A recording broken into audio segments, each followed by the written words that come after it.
Hello guys, आज के स्पृता पहचान क्लासेस में मैं लेके आई हूँ व्याकरण विशेष सत्र पदबंध और उपवाक्य यानी फ्रेज एंड क्लाउज, जो कि व्याकरण का एक प्रमुख चैप्टर है और आपको यह जानना चाहिए। तो आज के इस क्लास में हम जानेंगे पदबंध की परिभाषा एवं भेद और फिर उपवाक्य की परिभाषा एवं भेद। मैं आपको बता दूं, आप सोच रही होंगी कि मैम आज बोर्ड पे नहीं बता रही है, तो मैं ट्रेनिंग में बाहर हूँ, अपने शहर से बाहर हूँ और 15 दिन से मैं आप वीडियो भी नहीं डाल पा रही हूँ क्योंकि मेरी ट्रेनिंग है। बहुत सारे फेस्टिवल आ गए तो थोड़ा बंद हो गया। तो लेकिन मेरे मन में यह उथल पुथल मची है कि मैं बच्चों तक कंटेंट नहीं पहुँचा पा रही हूँ। तो मैंने अपनी डायरी के माध्यम से मैं आपको कंटेंट दे रही हूँ और ये जो आपके लिए सहायक होगा। तो चलिए स्टार्ट करते हैं एक एक करके पदबंध और उपवाक्य को। पदबंध आपको नाम से स्पष्ट हो रहा होगा। पद का बंध यानी शब्दों का बंध, एक क्रम में शब्दों को बांधना। नहीं तो परिभाषित रूप में हम जान लें, दो या दो से अधिक सार्थक पदों के सार्थक और क्रमबद्ध योग को पदबंध अथवा वाक्यांश कहा जाता है। यानी पदबंध को और क्या कहा जाता है? वाक्यांश कहा जाता है। पदबंध अथवा वाक्यांश में क्रियापद का प्रयोग नहीं होता है। अब हम जान लें, जो विशेषज्ञ हैं, व्याकरणिस्ट हैं, डॉक्टर हरदेव बहारी जी, उन्होंने क्या कहा है कि व्यवहारिक हिंदी व्याकरण में पदबंध पर विचार करते हुए कहा है कि वाक्य के उस भाग को जिसके एक से अधिक परस्पर संबंध होना अर्थ है। अर्थ तो देते हैं पर पूरा अर्थ नहीं देते, पदबंध या वाक्यांश कहलाते हैं। समझ गए? जैसे सूर्य के उगने पर उसने स्नान किया, यहाँ सूर्य के उगने पर पदबंध कहा जाएगा। यहाँ पर देखिए क्रियापद नहीं है। जैसा कि हमने परिभाषा में जाना कि दो या दो से अधिक सार्थक पदों के सार्थक और क्रमबद्ध योग पदबंध कहलाता है। यहाँ पर देखिए सूर्य के उगने पर उसने स्नान किया, नहीं तो सूर्य के उगने पर ये क्या हो जाएगा? पदबंध हो जाएगा। ठीक है। पदबंध या वाक्यांश के कुछ उदाहरण इस प्रकार से हैं। जैसे संज्ञा पदबंध, वाक्य में संज्ञा का काम करे उसे क्या कहते हैं? संज्ञा पदबंध कहते हैं। जैसे इस गांव के लोग, हमारे सभी खिलाड़ी, सभी बेरोजगार नौजवान आदि।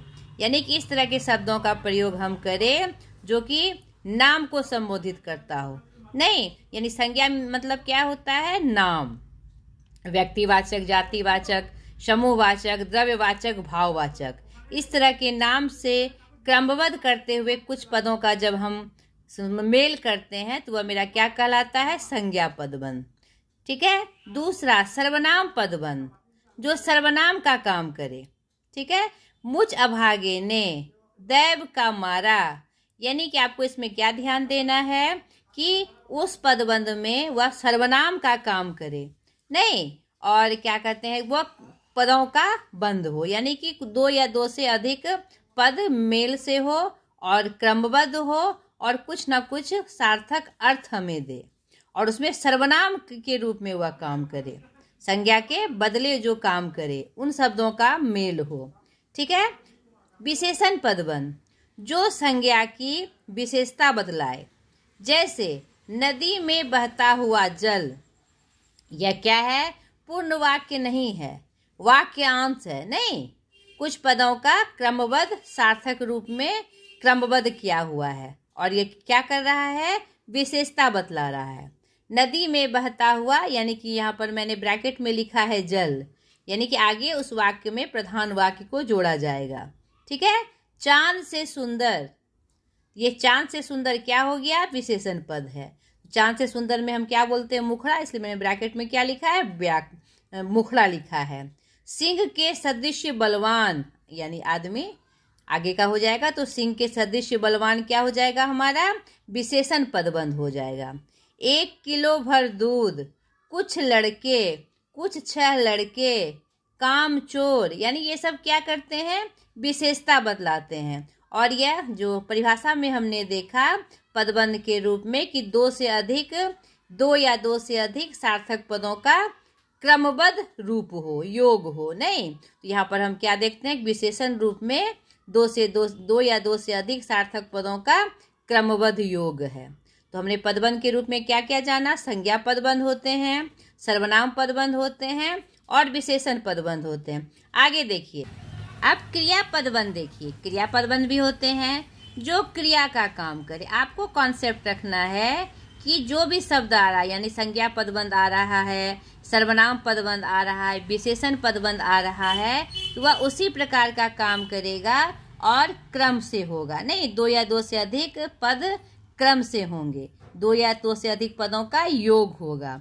तो क्रिया का काम करेगा तो क्रिया, संज्ञा का काम करेगा तो संज्ञा, विशेषण का काम करेगा तो विशेषण। इस प्रकार से हम उसको पहचान सकते हैं। तो क्रिया पदबंध जैसे देखिए, जो क्रिया का काम करे, लौट कर बोलने लगा, खाता रहता था, सुनने में आया है। यानी कि यहाँ पर पूर्ण रूप से क्रिया नहीं हो रही है, यहाँ क्रिया का अर्थ बता रहा है, यानी कि कुछ शब्द जुड़कर क्या बता रहे हैं, क्रिया के रूप को बता रहे हैं। नहीं, लौट कर बोलने लगा, यानी पूर्ण वाक्यांश नहीं है, ये पूर्ण वाक्य नहीं है, ये वाक्यांश है। नहीं, अब क्रिया विशेषण पदबंध भी होते हैं जो क्रिया विशेषण का काम करे। जैसे बाजार से होकर, ठीक है, यानी क्रिया की विशेषता बतला रहा है कि बाजार से होकर, आगे होगा लौटेगा, जाएगा, खाएगा आदि आदि। पहले बहुत से तेज, पहले बहुत से तेज, जमीन से उठते हुए, ये सब शब्द क्या है, क्रिया की विशेषता बतला रहे हैं। इस प्रकार का जो पदबंध होगा वह क्रिया विशेषण पदबंध होगा। ठीक है, सांझ ढले, किसी ना किसी तरह इत्यादि, ये सब शब्द किसको डिनोट कर रहे हैं, क्रिया को डिनोट कर रहे हैं, क्रिया को निर्देशित कर रहे हैं। यह हमारा क्या हो गया, क्रिया विशेषण पदबंध। अब हम जाने कि पदबंध और उपवाक्य में क्या मेल या क्या अंतर है, तब और स्पष्ट हो जाएगा कि पदबंध और उपवाक्य क्या है हमारे, यानी फ्रेज और क्लॉज क्या है हमारे। ठीक है, पदबंध और उपवाक्य में अंतर है। उपवाक्य भी वस्तुतः पदबंध की तरह पदों का समूह है, पर उसमें केवल आंशिक भाव प्रकट होता है। किसमें, आपके उपवाक्य में। ठीक है, पूरा नहीं।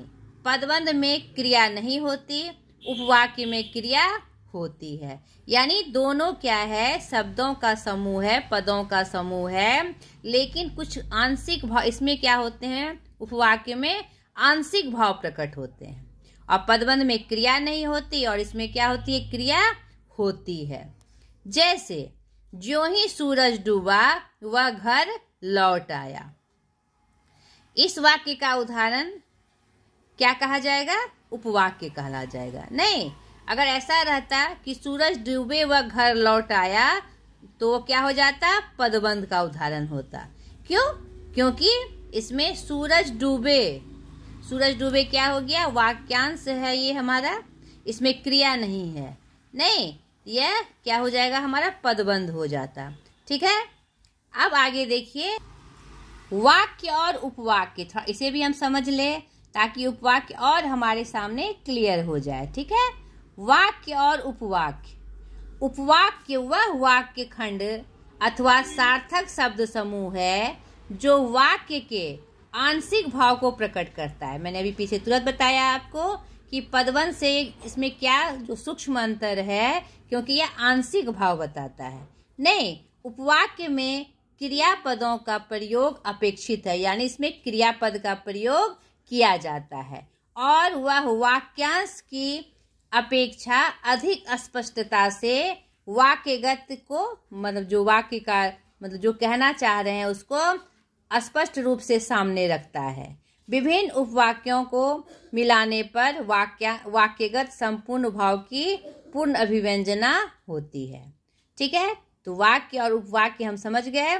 जैसे प्रातः काल होगा तो वह क्या है, कलकत्ता जाएगा। प्रातः काल होगा तो वह कलकत्ता जाएगा। यहाँ दोनों अलग अलग आंशिक भाव को व्यक्त करते हैं और एक साथ होने पर वाक्यगत संपूर्ण भाव की अभिव्यक्ति करते हैं। यानी अलग अलग दो आंशिक भाव हैं, अगर अलग अलग से जाने तो वह मेरा क्या हो जाएगा, क्लाउज हो जाएगा, और दोनों को मिला दिए तो वह क्या हो गया, हमारा पूर्ण वाक्य बन गया। ठीक है। अब उपवाक्य के भेद को हम जान ले। उपवाक्य के मूलतः दो भेद हैं। उपवाक्य यानी उपवाक्य, ऊपर से वाक्य नहीं, एक प्रधान वाक्य और एक उसमें उस पर आश्रित उपवाक्य। ठीक है, इससे भी स्पष्ट हो गया। तो उपवाक्य के मूलतः दो भेद हैं, प्रधान उपवाक्य और आश्रित सहायक उपवाक्य, जो उपवाक्य को पूर्ण करने में सहायक हो या प्रधान वाक्य पर आश्रित हो। पहला, प्रधान उपवाक्य। प्रधान उपवाक्य वह वाक्य खंड है जिस पर सहायक उपवाक्य का आश्रित रहता है, जिस पर वह आश्रित रहता है। जैसे वह वही लड़का है जिसने सांप मारा है। ध्यान से समझिए, यहाँ यह वही लड़का प्रधान उपवाक्य है, जिसने सांप मारा है इस उपवाक्य पर आश्रित है, यह सहायक उपवाक्य है। तो यह दो उपवाक्य जो हमने आपको बताए, मूलतः दो भेद, इसी में स्पष्ट हो गया प्रधान उपवाक्य और आश्रित उपवाक्य। ठीक है। अब आश्रित उपवाक्य क्या है, इसको भी जान लें सही रूप से हम। जो उपवाक्य अर्थबोध के लिए नहीं, जो उपवाक्य अर्थबोध के लिए क्या कहते हैं, साथ साथ प्रयुक्त होने वाले दूसरे वाक्य खंड पर आश्रित हो, ठीक है, उसे सहायक उपवाक्य कहते हैं। सहायक उपवाक्यों का प्रयोग सदैव प्रधान उपवाक्य के साथ होता है, यह आप स्पष्ट रूप से याद रखिएगा, अन्यथा इनका अर्थ स्पष्ट नहीं होता। यहाँ पर आपको ये कॉन्सेप्ट याद रखना है कि हमारा जो क्लाउज हुआ, उपवाक्य हुआ, उसके दो मुख्य भेद हुए, प्रधान और आश्रित। उसे ही क्या कहा गया, सहायक। ठीक है, आश्रित कहे या सहायक कहे वह एक ही होता है। तो ये जो आश्रित उपवाक्य है या सहायक उपवाक्य है, यह प्रधान वाक्य के साथ ही आएगा। अगर वह प्रधान वाक्य के साथ नहीं आएगा तो उसका अर्थ क्या होगा, स्पष्ट नहीं होगा। तो आपको इस बात का ध्यान रखना है। अलग से अगर ये आ गया आश्रित उपवाक्य, तो आपको उसमें समझना होगा कि उसके आगे की पंक्ति क्या हो सकती है। ठीक है। जैसे ही सांझ हुई वह घर आ गया, यहाँ जैसे ही सांझ हुई प्रधान उपवाक्य, वह घर आ गया की सहायता करता है, अतः वह सहायक उपवाक्य है। ठीक है, वह घर आ गया क्या हो गया, सहायक उपवाक्य। आश्रित अथवा सहायक उपवाक्य के फिर तीन भेद हैं, इसे ध्यान से समझिए। यानी उपवाक्य के दो भेद, प्रधान वाक्य और आश्रित वाक्य, जिसे सहायक उपवाक्य कहा गया, और फिर आश्रित और सहायक के फिर मुख्यतः तीन भेद हुए, संज्ञा उपवाक्य, विशेषण उपवाक्य और क्रिया विशेषण उपवाक्य। तो चलिए अब तीनों को एक एक करके हम देखें। संज्ञा उपवाक्य, जो संज्ञा की तरह व्यवहृत हो या कार्य करे, वही वाली बात आ गई नहीं जो हमने क्लाउज में देखा था। यह आश्रित उपवाक्य संज्ञा की भांति कर्ता का, सकर्मक क्रिया के कर्म का, पूरक का तथा समानाधिकरण का कार्य करता है। यानी अब देखिए तीनों का अलग अलग, चारों का अलग अलग मैं रूप भी आपको स्पष्ट कर रही हूँ, तो आप ध्यान से समझिए इस चीज को। जो संज्ञा की तरह कार्य करे या व्यवहृत हो, और यह आश्रित उपवाक्य संज्ञा की भांति कर्ता का, सकर्मक क्रिया का, कर्म का, पूरक का तथा समानाधिकरण का कार्य करता है। जैसे देखिए चारों को मैंने स्पष्ट किया है। कर्ता के रूप में वह कब पढ़ेगा किसी को ज्ञात नहीं है। ठीक है। कर्म के रूप में राम ने कहा कि मैं घर जाऊंगा, राम ने कहा नहीं, मैं घर जाऊंगा, यह किस रूप में हो गया, कर्म के रूप में। पूरक के रूप में देखिए, मोहन वही है जो लोगों ने समझा। ठीक है। समानाधिकरण, समानाधिकरण क्या है? गुरु ने बतलाया कि दुनिया सुखी है, पूर्ण नहीं है। यानी समानाधिकरण शब्द क्या होते हैं? जो समान रूप से मतलब कि एक एकाधिकार के रूप में, यानी कि जो सीधी साधी बात है, जो कि स्पष्ट है, इसको कह सकते हैं यूनिवर्सल है। नहीं, यानी कि जो नीतिगत बातें हैं उसे क्या कहा गया? समानाधिकरण। तो गुरु ने बतलाया कि दुनिया सुखी है, पूर्ण नहीं है। ठीक है, अब इसका संज्ञा उपवाक्य हम समझ गए। दूसरा विशेषण उपवाक्य। जो आश्रित उपवाक्य विशेषण का काम करे, यह उपवाक्य संज्ञा और सर्वनाम शब्दों के विशेषण के रूप में प्रयुक्त होते हैं। जैसे देखिए, संज्ञा के विशेषण के रूप में वह जो मेरा भाई है आ गया की विशेषता वह बतला रहा है। अब देखिए सर्वनाम के विशेषण के रूप में, यह जो छोटा मेरा अपना भाई नहीं है। यह जो छोटा है छूट गया है मेरा, यह जो छोटा है मेरा अपना भाई नहीं है। यह विशेषण के रूप में किसके रूप में प्रयोग हो रहा है? सर्वनाम के लिए। तो संज्ञा के रूप में भी आ सकता है और सर्वनाम के रूप में भी आ सकता है। अब तीसरा क्रिया विशेषण उपवाक्य। जो आश्रित उपवाक्य क्रिया विशेषण का काम करे, ये क्रिया विशेषण की तरह क्रिया की काल, स्थान, रीति, ठीक है, परिमाण यानी मात्रा तथा परिणाम से संबंध विशेषताओं को बतलाते हैं, उसे क्या कहा जाएगा? क्रिया विशेषण उपवाक्य। देखिए जैसे कालवाचक, जब वर्षा होगी खेत उपजाऊ बनेगा। ठीक है, ये क्या है? कालवाचक। जब वर्षा होगी, या काल को बता रहा है, समय को बता रहा है। स्थान, वह वहीं पहुंचा जहां चाहता था, यह स्थान बता रहा है। रीतिवाचक, आदमी जैसा काम करता है फल पाता, ये रीति है। जैसा करोगे वैसा भरोगे। नहीं, अब परिमाण देखिए, जैसे जैसे आमदनी बढ़ी वैसे वैसे वह विलासी बनते गया। परिमाण जैसे जैसे, उसी तरह वैसे वैसे। ठीक है, अब परिणाम देखिए, उसने इतना परिश्रम किया कि वर्ग में प्रथम हो गया। यानी जैसा उसने मेहनत किया उसका परिणाम क्या निकला? कि वह प्रथम हो गया। तो हमने क्या देखा कि क्रिया विशेषण उपवाक्य के रूप में भी उपवाक्य प्रयोग हुआ। संज्ञा, क्रिया विशेषण, ठीक है, ये हमने तीनों जान लिया। तो यह एक विशेष प्रमुख चैप्टर था हमारा। क्या हमारा? पदबंध और उपवाक्य। तो आशा करती हूँ कि पदबंध शब्द जब आपके सामने आएगा या उपवाक्य शब्द आपके सामने आएगा तो आप घबराइएगा नहीं। तो अच्छे से इस वीडियो को फिर से देखकर समझिए कि पदबंध क्या है, उपवाक्य क्या है। मैंने पूर्ण रूप से स्पष्ट कर दिया इसको। अगले वीडियो में फिर एक नए व्याकरण विशेष सत्र के साथ मैं हाजिर होंगी। आज तक के लिए इतना ही। बाय।